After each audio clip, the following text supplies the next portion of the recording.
Hello, Lightbeam. Welcome to a Darkness Disruption. Chosen one, I have a question for you. How have your spiritual isolation been coming along lately? Have you finally reached that point where you are no longer longing for your old friends, family members, some of the old crowd that you used to hang out with? Have you reached a point where you're no longer missing that? Have you finally got to the point where you're missing things of the Spirit, things of God, peace, quiet, peace of mind, God's whisper? Have you reached that stage in your isolation, Lightbeam? If so, then you're exactly where God wants you to be during your isolation. In this 6-part series, every first Wednesday of the month, we're going to go through the full armor of God. We are going to be fitted with the full armor of God in order for us to do battle for the Lord. To prepare for a spiritual battle, we must go to a spiritual armory where we're going to get our full armor of God. In the Bible, this is Ephesians chapter 6 and verse 11. It says to put on the full armor of God, that you may be able to stand against the wiles of the devil.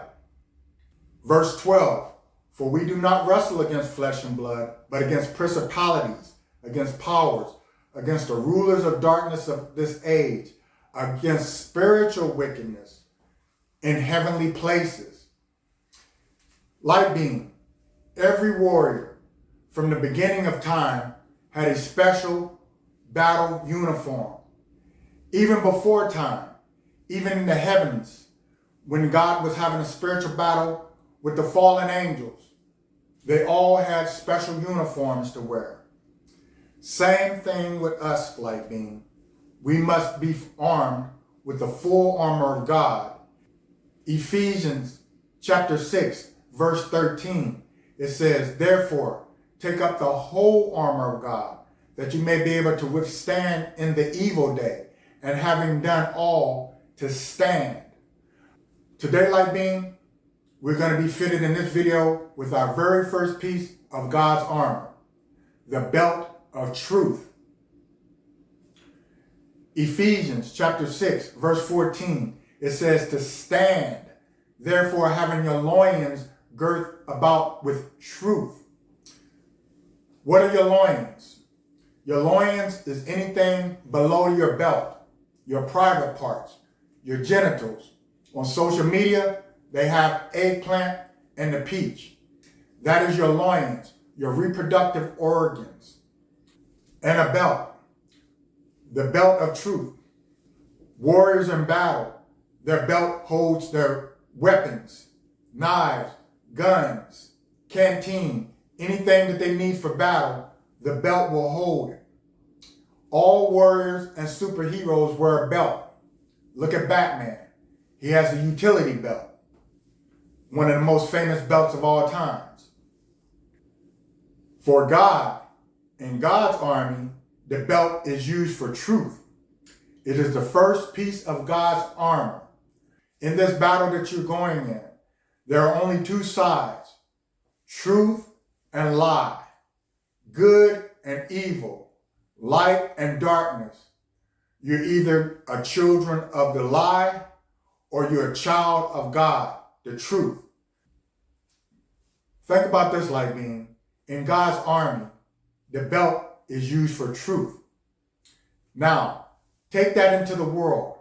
Why are so many ninjas out here running around with their pants sagging, with no belt, no truth, just ass out, literally? Children of the lie. Proverbs 12 and 22. Lying lips are an abomination to the Lord, but those who deal truthfully are his delight. So as you can see, you must have the belt of truth on to even be in God's army. But you've already in God's isolation, so you've already embraced truth. You've already left the children of the lie alone. That's why you're here in this spiritual isolation, listening to the video in the first place. Psalms 114, verse 18, it said, the Lord is near to all who call upon him, to all who call upon him in truth. As you can see, the Lord does not answer the lie. He is not answering the children of the lie. He is only talking to us, children of the truth. So Lightbeam, once you put your belt of truth on, you know that you can stand on truth. A lie is just like that board game Jenga. You take one lie out and the whole thing is going to fall down. But you stand on truth. All you have to do is say it one time. The truth stands alone. And just like the song says, when you've done all you can do, Lightbeam, stand. Stand on the truth. I'm going to leave you with my last video about isolation. It's called Isolation is God's Spiritual Bootcamp. So you being in isolation, you're in God's Spiritual Bootcamp, and this video is going to explain exactly what's entailed in God's Bootcamp. Lightbeam, subscribe, comment, like, and share. Shine your light into the darkness, even though the darkness is not going to understand you anyway. In Jesus' name, amen.